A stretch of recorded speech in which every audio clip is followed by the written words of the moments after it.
पंढरपूर नजीक असणाऱ्या खर्डी गावामध्ये एक हादरवणारी घटना घडली आहे। एका 35 वर्षीय महिलेचा पतीने केलेल्या बेदम मारहाणीमध्ये जागीच मृत्यू झालाय।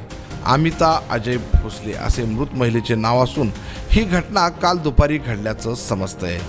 अमिता आणि अजय हे रिलेशनशिपमध्ये राहत असून अमिताला पहिल्या नवऱ्याची 2 मुलं असून त्यांचा सांभाळ देखील अजय भोसले हा करत होता। नेमकं दोघांमध्ये काय घडलं हे जाणून घेऊयात। खर्डी पंढरपूर हायवे रोडवर असणाऱ्या पेट्रोल पंपाशेजारी अजय भोसले आणि त्याचे नातेवाईक राहण्यास आहेत। काल दुपारी 12 वाजण्याच्या सुमारास अमिताने आई वडिलांना व्हिडिओ कॉल केला होता। त्यावेळेस बोलता बोलता आईनं सांगितलं की गावाकडे आपली एक कंदुरी आहे आणि तू सगळ्याला घेऊन ये। त्यासाठी अमिताने अजय भोसले याला सांगितले की आईकडं कंदुरी आहे, आपण सगळे मिळून जाऊयात। त्यावर त्याने नाही जायचं असं म्हणाला। यावरून दोघांमध्ये जोराचं भांडण सुरू झालं।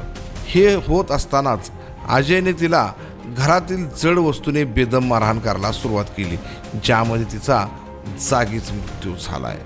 तिच्या अंगावर मारहाण केलेल्या अनेक जखमा दिसून येत असल्याची माहिती तिच्या आईवडिलांनी दिली आहे। अमिता अजय भोसले ही मूळची परभणीच्या पूर्णा तालुक्यातील सिकी गावची। हिला जत तालुक्यातील सोन्याळ या गावामध्ये लग्न करून दिले होते। तिला पहिल्या नवऱ्यापासून 2 मुलं देखील झाले, पण मागील काही वर्षापूर्वी तिच्या नवऱ्याची निर्गुण हत्या करण्यात आली। तरीही ती आपल्या 2 मुलांसह सासू सासऱ्याकडे राहत होती। अजय भोसले हा तिच्या नवऱ्याचा नातेवाईक असल्याने तो सोन्याळ या गावी ये जा करत होता। त्यातूनच यांची ओळख झाली। 2 वर्षापूर्वी तिला लग्नाचे आणि मुलाचा सांभाळ करण्याचे आमिष दाखवून तिला पळवून घेऊन आला आणि खर्डी गावामध्ये आणून ठेवलं।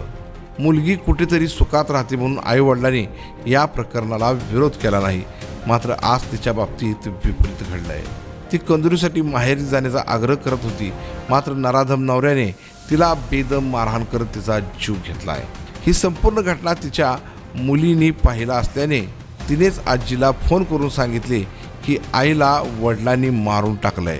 त्यानंतर आई वडील परभणीहून आल्यानंतर ही घटना काल सायंकाळी तालुका पोलिसांना कळवण्यात आली। काल दुपारपासून घरातील सर्व लोक फरार असून कुणाचाही संपर्क होत नसल्याचे समजते। पोलीस निरीक्षक TY मुजावर यांनी आपल्या पथकासह घटनास्थळी धाव घेत पंचनामा करत मृतदेह शवविच्छेदनासाठी पाठवून दिला आहे। याबाबत तालुका पोलीस स्टेशनमध्ये गुन्हा दाखल करण्याची प्रक्रिया सुरू आहे। सुनीता विठ्ठल भोसले, राहणार सुकी, पूर्णा तालुका, परभणी जिल्हा। कोण आहे तुम्ही आईचे मुलीचे? मी मुलीची आई आहे। काय मुलीचं नाव? अनिता विठ्ठल भोसले येते। बर सर, त्यानं फोन लावला मुलीनं, 1-2 घंटे सगळ्या संग बोलली। व्हिडिओ कॉल चालू होता 12च्या टायमाला। 12च्या टायमाला आम्ही त्याला बोलवलं, ताई ये घराकडे देवदेव करायचं, आपल्याला तुळजापूरच्या आईचं गोंधळ घालायचं, तू ये।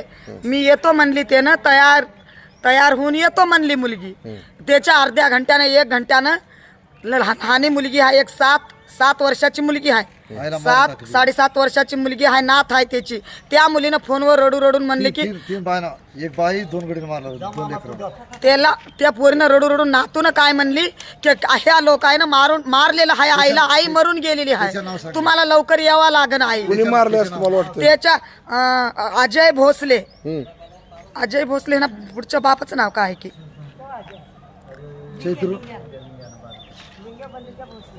लिंग्या बंदुका भोसले आहे त्याचं नाव। पण अजय आधार कार्ड वरलं अजय कुंडलिक भोसले। राजू वाटतं तुम्हाला आता?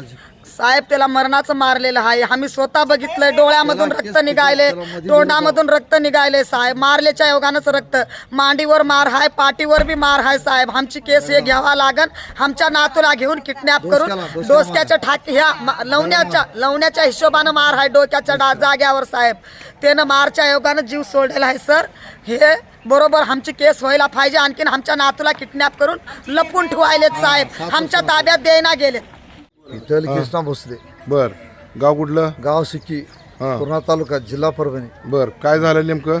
12 वाजता पुरीचं फोन आलतं। कोणा काय नाव त्यांचं? अमिताबाई। ती फोन राहणार खर्डी राहत होती पुरी। बर, हा येतो ती म्हणली 12 वाजता येतो म्हणली।